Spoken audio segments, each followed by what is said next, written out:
The establishment of the Vizhinjam International Seaport in Kerala's capital, Thiruvananthapuram, is a major issue for the fishermen living around the area. The sizable vote bank of the fisher folk has taken a stand, refusing to exercise their franchisee in the upcoming election, stating that they have lost confidence in all political parties in the region. ഞങ്ങൾക്ക് ഒന്നും ചെയ്യുന്നില്ല ആരും. ഒരു മന്ത്രി ഏത് കോൺഗ്രസ് ആയിരുന്നാലും communist ആയിരുന്നാലും ഞങ്ങൾക്ക് ഒന്നും ചെയ്യുന്നില്ല ഇവിടെ. പിന്നെ ഞങ്ങൾക്ക് എന്തിനാണ് വോട്ടെക്കുറിച്ച് ഞങ്ങൾ ചിന്തിക്കാൻ വേണ്ടി? ഞങ്ങൾ എന്തിനാണ് വോട്ടിടാൻ? ആർക്കാണ്? എന്താണ് കാര്യം? എന്ത്? നമ്മുടെ വീട്ടിലുള്ള കഷ്ടങ്ങൾ തീർക്കാൻ നമുക്ക് സമയം കിട്ടുന്നില്ല. ഇത് പറഞ്ഞ് എൻ്റെ വാക്കുകൾ ചുരുക്കുന്നു. Issues like coastal erosion, the unavailability of fish, and reduced fishing days have made it difficult for the fishing community to earn their livelihood. അവൻ എനിക്ക് ലോണ് വാങ്ങിച്ചു തരാനോ ഫ്രീ ലോൺ തരാനോ ഇങ്ങനെ പറഞ്ഞിട്ട് വാങ്ങിച്ചു തരണില്ല. ഇന്ന് ഒരൊട്ടി ഒരു ഒടങ്ങ് റൂമിന്റെ അകത്ത് ഞാൻ എന്റെ കെട്ടിയനും കിടന്ന് അനുഭവിക്കണം. ഇനി വോട്ട് ചെയ്യൂല അവന്. ഇഷ്ടപ്പെടുന്ന മക്കളെ നമുക്ക് 10 രൂപ ഇവിടെ വന്നെ ഇരുട്ട വിളക്കായിരുന്ന 200 രൂപ കിട്ടണില്ല മക്കളെ. നമുക്ക് വേല തരാൻ ആളില്ല, ഭർത്താവില്ല. കേട്ടോ മക്കളെ? ആരില്ല മക്കളെ. അങ്ങനെ നമ്മൾ കഷ്ടം അനുഭവിക്കണം മക്കളെ. പിള്ളേർ പഠിച്ച പിള്ളേരെല്ലാം വീട്ടിൽ കിടക്കുന്ന ജോലിയും കൂലിയും ഇല്ലാതെ എന്തൊരു ചെയ്യാം മക്കളെ.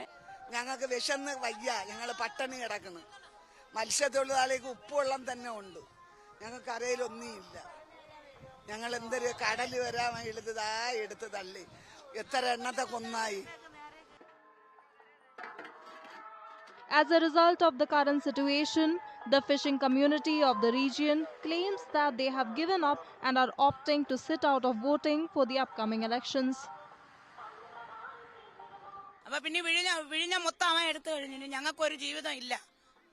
ഞങ്ങളുടെ കടല വരെ കൊണ്ടുപോയാൽ ഞങ്ങള് മത്സ്യത്തൊഴിലാളികളുടെ വോട്ടിന് അവൻ പ്രതീക്ഷിക്കേണ്ട, വോട്ടിന് വേണ്ടി വരെയും ചെയ്യണ്ട.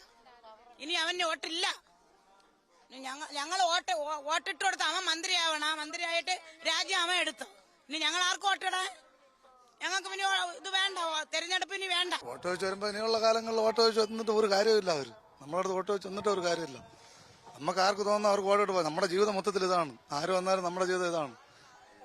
പിന്നെ ഇവരിപ്പോ 2 പ്രാവശ്യം ഭരിച്ചിട്ട് നമുക്കൊന്നും ചെയ്തില്ല.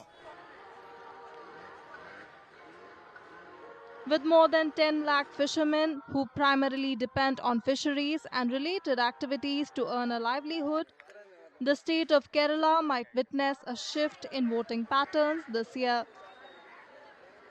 Thiruvananthapuram will witness a triangular fight in the upcoming Lok Sabha elections, with the Congress fielding 3-time MP Shashi Tharoor, while the BJP has announced the name of Union Minister Rajiv Chandrasekhar and former MP Pannian Ravindran is the LDF candidate for the seat. Voting for the 20 Lok Sabha seats in Kerala will be held in one phase on April 26th.